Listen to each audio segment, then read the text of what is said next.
And today we are going to discuss basic operations of digital image processing. Let's have a quick recap of what we have done in the last class. So we discussed in the last class that digital image processing is it deals with the operations where the input is also an image, and the output of the operation that you are performing through digital image processing, that is also an image. So in any digital image processing operation, input will be image and output is going to be an image. And why do we need such processing? So we also discussed that normally our images will have some issues, and those issues may be like because of the poor contrast in the image, or because of the noise, or maybe because of some other reasons. So we don't want to directly work with the image that we have originally been made available. We want to improve the quality of the image, and then we want to use it. So for example, in this case, you see that the images are very poor contrast, and when the processing is done, its contrast has improved. So we want to do some processing on this image so that it becomes an improved image, and which we can use. Similarly, if you see this example here, the image is full of noise. Some processing has been done on this image, and then after that processing, we get a clean image. So in both these operations, you see input is an image, output is also an image. So you can say that this process is involves an image processing task. Similarly, sometimes you might find that the image is blurred, like you see here. So we want to first improve the quality. We want to get a better image. Let's say in this example, we want to do face recognition. So we don't want to directly work on this left side image. We want to improve it, and then we want to work on the improved image. So we need a digital image processing operation for de-blurring the image on the left to get the image on the right. Similarly, sometimes we find that because of the camera movement and other factors, your image may not be rectangular like this. It may have some geometrical distortions. It may be like this, or it may be like this. So it's obvious that if any image has these kind of distortions, we cannot directly work on them. So first we need to improve the quality of the image, and then we can only we can use the images for the further operations. So all these examples that we discussed, they involve digital image processing operations. And that was the recap of the previous class. Now let us move on to the new topic, which is the representation of digital images. So as we discussed in the last class, that in any digital image, when we see the digital image, it is actually full of shades. You can say gray level. Normally if you are talking about the gray level image, then the shades that you see here are the gray shades. If it is a color image, then you will see the color shades here. Now, when we want to, when we see the image, it looks very continuous. If you see all these images, let's say this image here, when we move from one, let's say left side to right side, or from top to bottom, we find that the image look very continuous. But if you have to store any image in the database, it cannot be a continuous image. It need to be a discretized image, because unless you discretize it, it cannot be stored in the computer. So what are the possible directions, or the dimensions in which we can discretize it? So the first thing is that we have to whatever the XY space that you see in the image, that need to be first divided into smaller units, so that for individual unit you can those individual units can be actually stored in the database. So first, this need to be discretized, or you can say it need to be divided into in X and Y directions. So when we divide your image in X and Y directions, you see that it becomes like a grid. And then we can assume that every grid that you see here, or every a small unit that you see here, that has a particular intensity. As you see in the image, the image is full of intensities, or full of color shades. So those color shades are the intensity values. We can assume that they are assigned to these individual units that you see in the image. So we need to discretize the image in X and Y direction. And similarly, as we are saying that we are going to assign one gray level or one intensity value to a pixel. Now, when we see an image, it looks that as if we have infinite intensities, and whatever we want, we can just assign to a particular pixel. But in reality, that's not true. We only have few gray labels available. So, for example, let's say we are talking about the gray label image, where we have the gray label variations from, let's say, from 0 to 127. So when we say we have variations from 0 to 127, if you want to assign some pixel 12.5, that may not be possible.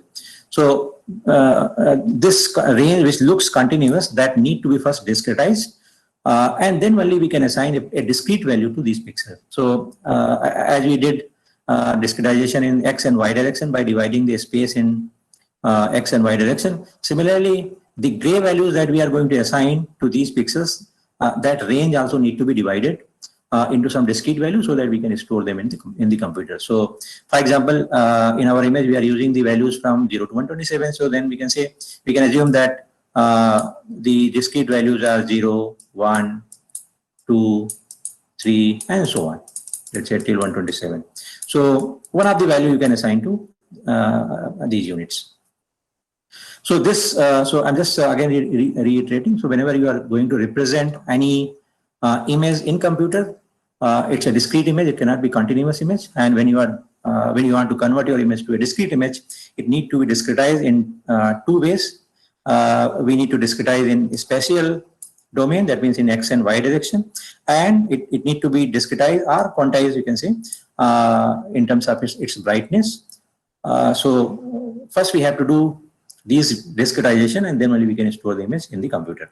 Now, this smallest unit that we, after dividing or after performing the discretization in X and Y domain, whatever the smallest unit that you get here, that is referred as pixels. And one more thing, this image, let's say, is a function, is represented as f. So in f, since you have discretized it in X and Y direction, every single unit here can be considered having a X coordinate and a Y coordinate. So you can see that this image is nothing but a function of fx, function of fxy, where xy tells you the location where, or xy tells you a particular pixel where you want to, or which you are referring, and fxy gives you the intensity at that value. So for example, this particular pixel has intensity 100. So we can say that, and let's say this, the coordinate of this pixel is, let's say, 4, let's say 50. So you can say f 4, 50 equal to 4, 50 equal to 100, because we are assigning 100 intensity to this particular pixel. So you can assume that image is nothing but a two-dimensional function where X and Y tells you the location, and then fxy tells you the value or intensity at that particular pixel. So this is the smallest unit that we get after dividing your image in X and Y direction, that is called pixel. And when we are storing any image in our computer, how much storage it requires, that will depend on what is its spatial resolution, like how many, after dividing the image in X and Y direction, how many rows you got and how many columns you got. And similarly, and also it will depend on how many bits you are using to represent a particular pixel. So if you see this example, if you are saying that, let's say this image is of size 100 cross 100, that means we have to store 100 cross 100 pixels. And then if you are saying that the range of the intensity that you can assign to these pixels is from 0 to 127, then that means, you have to store, for a particular pixel, you have to store values in the range 0 to 127. And maybe, as you know, if you have to store these many values, you can say that you need 8 bits. But if you, let's say, increase the range of the intensities that you want to assign to these pixels from, let's say, 0 to 127 to 0 to 255, let's say, then you will find that the requirement of the storage for the pixel will change. So how much storage your image requires when you are storing it in the computer, it depends on these two things: spatial resolution, that means how many rows and columns you have, and it depends how many bits you are giving to represent the intensity of a pixel, and this will actually depend how many variations you want, how many gray level variations you want. If you want variation from 0 to 127, then number of bits will be less. If you want your variation from 0 to 255, then the number of bits that are required to represent these many shades will be more. Okay. So let us assume that the intensity, in this example, I'm saying the maximum intensity that you are assigning is 127 or 255. So let us assume that you have in general, you have I max intensity that you can assign to any pixel. So in the discretized domain, you can say that fxy, which is nothing but the intensity of a pixel xy, it can take any value ranging from 0 to I max minus 1. Okay. Similarly, if your image is of size n cross n, then your x and y can take any value between 0 to n minus 1. Okay. So, image is size n cross n, but we are saying that since we are saying that we are starting from 0, that is why we are saying here not n, but n minus 1. And similarly, here the intensity is starting from 0, so that is why this becomes I max minus 1, not I max. Okay.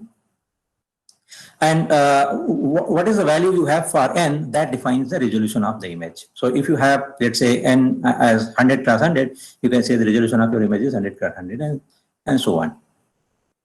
Now, it is, obvious that if you have large value of n, you will have more clarity.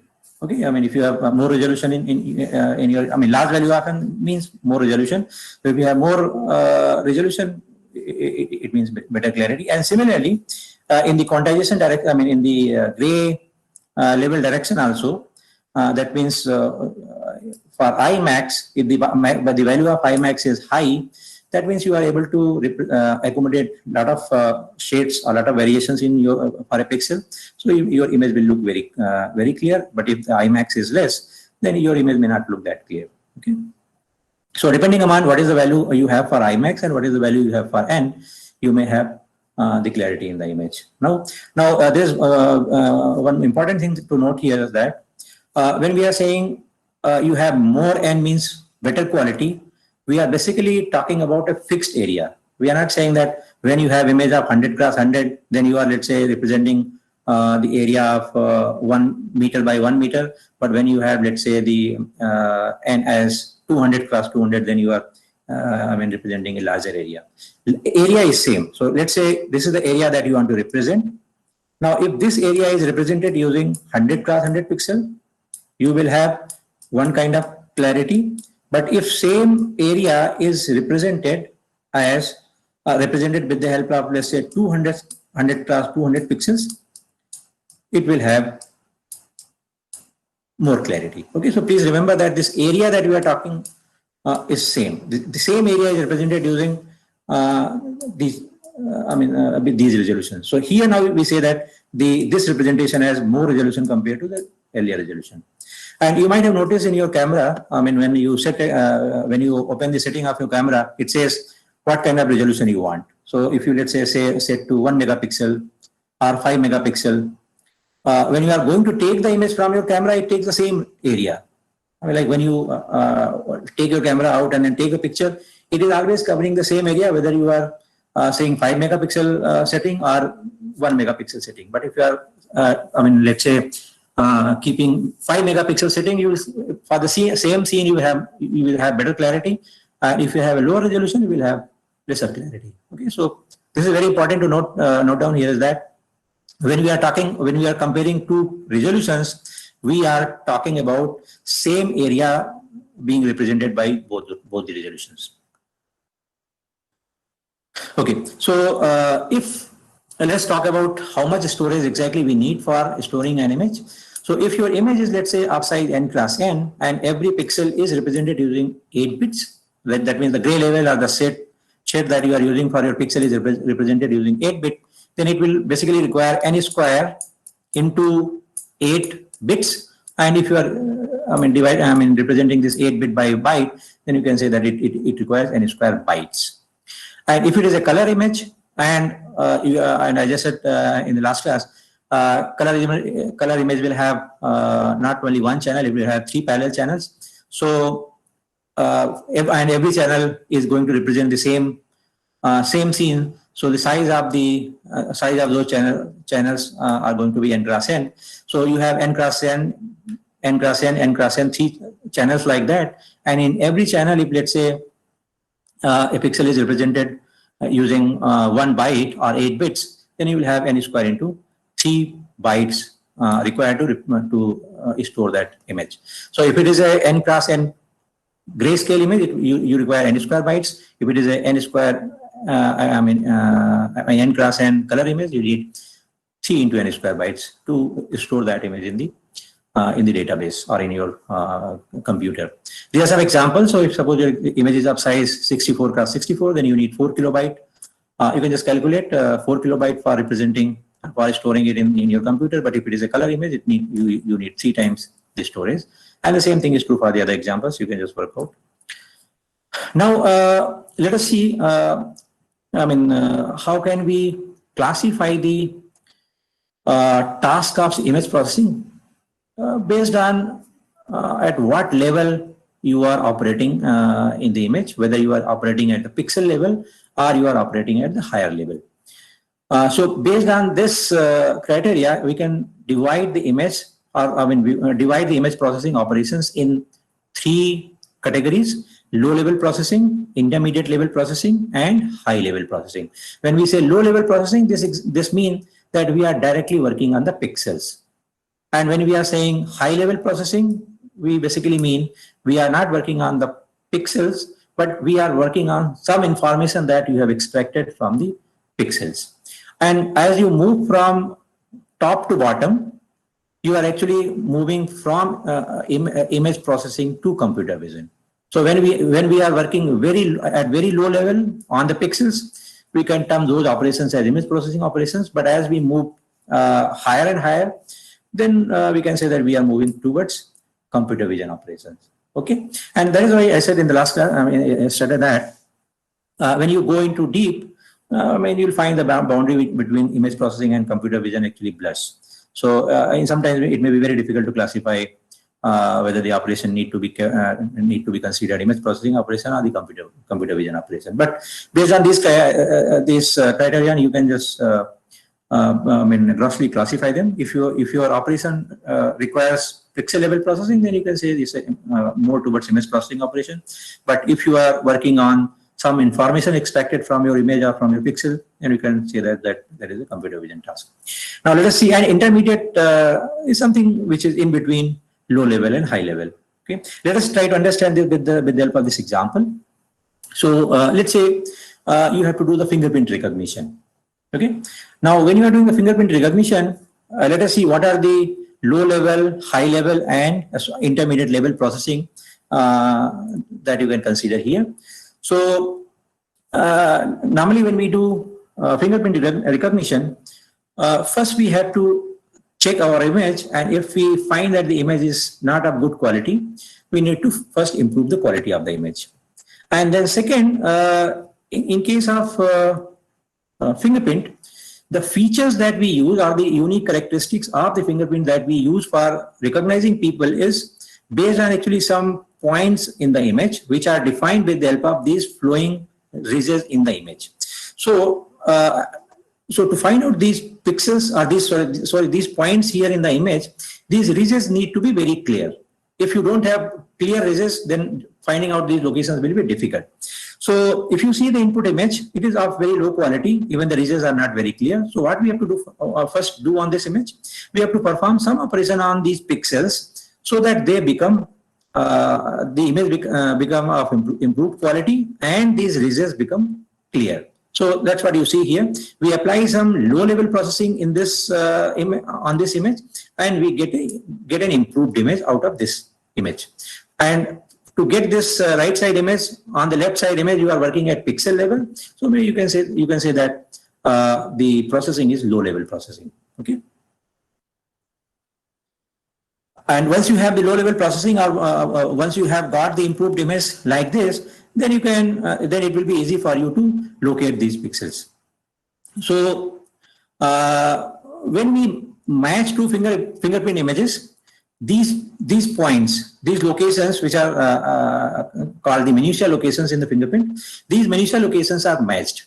So now if you want to match two fingerprints, let me just show you this example first here for matching. Let us say you are performing the matching between the two images. Now if you have to perform a matching between the two images, the very first thing that you need is these locations. So before going for matching, you need to have these locations. So in the intermediate processing, you can assume that from your improved image that you got in your low-level processing or in your first step, this image, from this image, you compute these minutia locations, and that processing, is something between the high-level processing where you are going to match the images and the low-level processing where you are directly working on the pixels. So this can be termed as intermediate level processing. So in this example, extracting these locations from these ridges, from this image, can be termed as intermediate level processing. And this process in fingerprint recognition is called feature extraction. So you can say in the problem of fingerprint recognition, feature extraction is an intermediate step. What was the first step? It was improving the quality of the image, or bringing the clarity in the image so that the ridges can be identified easily. So that was the low-level processing, and then based on the output of that, we are further performing some operation to find out these locations, and this can be termed as intermediate level processing, which is in fingerprint recognition called the feature extraction. Now these, let me just tell you what are these points here. So when you see these the fingerprint image, you find that these flowing ridges sometimes abruptly end at some place. If you see this particular location, you see that a flowing ridge is abruptly ending here. And similarly, you will find that there are some places where a flowing ridge bifurcates in two ridges. You can see example point here. So these points are called the minutia points. The point where the flowing ridge abruptly ends, they are called ridge ending points, and the point where the flowing ridge bifurcate, they are called the ridge bifurcation points.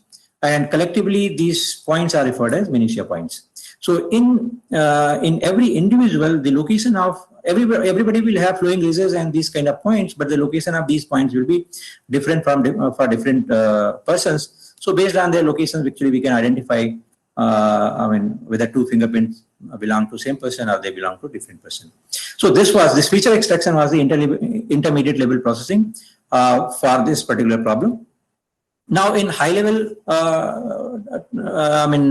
image processing or vision task, what we are going to do in this particular problem, we can say that we are trying to classify the pattern, or more specifically, we can say that we are trying to recognize people by matching the two fingerprints. So this can be termed as high level vision task. And when we are going from when we are following this kind of processing, we can say that we are going through a top-down approach. Let's see this example. So here in the high-level vision task, in case of fingerprint recognition, we are trying to match the two given fingerprints, and to achieve this, we have already improved the quality of the image. We have already identified the locations, minutia locations in the images. Now the high-level task of matching is left. So now to match the two fingerprint images, we have to consider these points, not the image, and then we have to see whether the two set of points that we get from this image and this image, whether they are matching or not matching. So if you see in this particular case, what is the information we are using from the image? Not the pixels, but the locations of these points. So they are the XY coordinate. So in this case, we are not using the pixel information. So you can say that this is a kind of high level task. But if you just consider the first task where we were improving the quality of the image, that was the low level processing, because we were directly operating on the pixels. And what you see in case of intermediate level processing, it is a mix of, up to some extent you can say it is towards the low level, because to identify these points in the image, you have to analyze each and every pixel in the image. Right? We have to go to each and every pixel and then see, you have to see whether that pixel is a res ending or res bifurcation or none of these. And based on that, you have to, you have to actually go through all the pixels here in the image, and based on certain criteria, you have to find out whether those points are res ending points or they are res bifurcation points or none of these. And then based on that, you will define these points. Okay. So in this case also, we are working on the image on the pixels, but output is not the image. Output of this process of this step is these set of points. Okay, so you can say that this is kind of intermediate thing where on one side you have image, but on other side you have some information extracted from the image.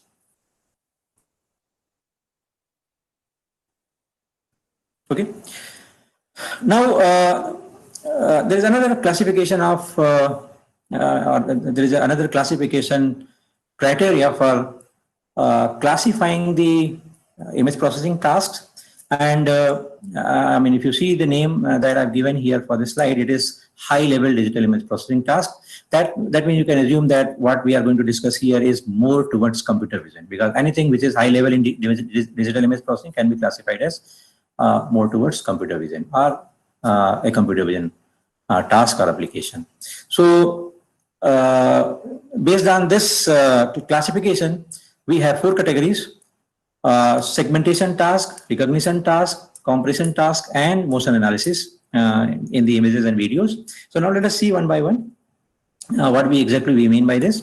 So in case of segmentation, we want to, given an image, we want to find out the areas in the image which are homogeneous in some sense, and we want to group all the pixels in one segment where some characteristics is common. For example, if you go through all the pixels which are here, they are looking like, let's say, little black. So you are just grouping them and making one component. Similarly, if you just see the trunk part of this tree here, all these pixels are actually having similar characteristics. So we want to group them in similar, in the same segment or as the same component. So segmentation basically involves dividing the given image into homogeneous regions. And when we say homogeneous, it could be homogeneous because of the texture, it could be homogeneous because of the color, and so on. For example, if you see here, these pixels, they are not having exactly same color, but if you see the texture, it is same. So that is why we are grouping them in same segment. Similarly, in this part also, some of the pixels are a little white, but if you go through the textural quality of the pixels, you find that they are very similar. So you are grouping them in the same segment. Similarly, all the pixels that you see here, they are in terms of color, they are very similar. So we are grouping them in one segment. So when we are performing the segmentation and trying to find out the homogeneous regions in the image, how we are defining homogeneity may vary from problem to problem. Okay. There are some common methods that are used for segmenting an image. There's, for the gray level images, commonly we segment the image based on its histogram. If you don't know about the histogram, in the following lectures we are going to discuss more about it. So based on histogram, we can also we can segment the image. Similarly, if we can find out the edges and lines in the image, based on them also we can segment the image. And I just said in the previous example that based on the color and texture also you can segment the images. The next task is, once we do the segmentation of the image, the next task that can be performed on the image is the recognition. Since we have divided the image into various components, now we can consider those components one by one and then try to find out what exactly that component represents. For example, this component, you may say that this represents a bird, this component represents a trunk, maybe this represents background, and so on. But this recognition process is only possible when you have got the components. If you have whole image as one component, then it's difficult to find out objects in it. So normally, whenever we perform, do object recognition, first we segment the image. We try to locate the different components in that image, different segments in that image, and then we recognize those segments based on certain, certain technique. These are some techniques or approaches which are used for object recognition. I'm just listing them here. You don't need to worry much about them. Later we are going to study them. So, common approaches are based on HMM, hidden Markov model, GMM, and based on artificial neural network. Whatever you see nowadays in deep learning is all based on artificial neural network. And whenever we try to identify an object, we have to basically take a segment and you have to go to your library and then see to which object in your library the segment that you are considering matches, and then based on that you can name the object. Like for example, in this case, when you are trying to identify whether what is this object, then you should first know that if anything looking like this is a bird, or if anything looking like this is a trunk, then only you can classify this as trunk and bird. So every time when you get a segment, you have to go to your library and then you have to see to which object in your library the current segment matches, and based on that you can assign a class label, or you can give a name to the segment. The third operation that we perform is the compression on the images or the videos, and this is basically involved when you want to reduce the storage requirement, or you want to efficiently store the image or the video. But when you are doing the compression on the video or on image, this could be lossy. Maybe that means you may lose some information, or it may be lossless. When it is lossy, during the process of compression, it is expected that you will lose some information. And if it is lossless, in this case, you will be able to reduce the size of the image, but you will not lose anything. Depending upon your application, and it is obvious that if you are going for the lossless compression, the amount of compression that you can have will be less as compared to what you can have in lossy compression. So depending upon your application, you can choose whether you should go for the lossless compression or you should go for the lossy compression. For example, let's say you are talking about the medical images or the technical drawings of, let's say, buildings, or some archival images, where every piece of information is very important. So in that case, you can see that we should not go for lossy compression, because then there are chances that we may lose some information. So in those cases, we can go for lossless compression. And if we can manage with low bit rates, that means with low clarity, then we can go for the lossy compression. And in the lossy compression, as I said, we may lose some information. So in some applications where losing some information doesn't matter much, in those cases we can go for the lossy compression. And sometimes we find that when we are doing the compression, the visual appearance of the image doesn't change. In that case, we can say that we have lossless compression, but since it is visually not apparent, so we can term that compression as visually lossless. You might have observed when you are compressing your images using JPEG, and let's say you keep your compression level to, let's say, 50%. Whatever output image you get, it is very similar to what input you have. It's very difficult to find out if there is any information loss.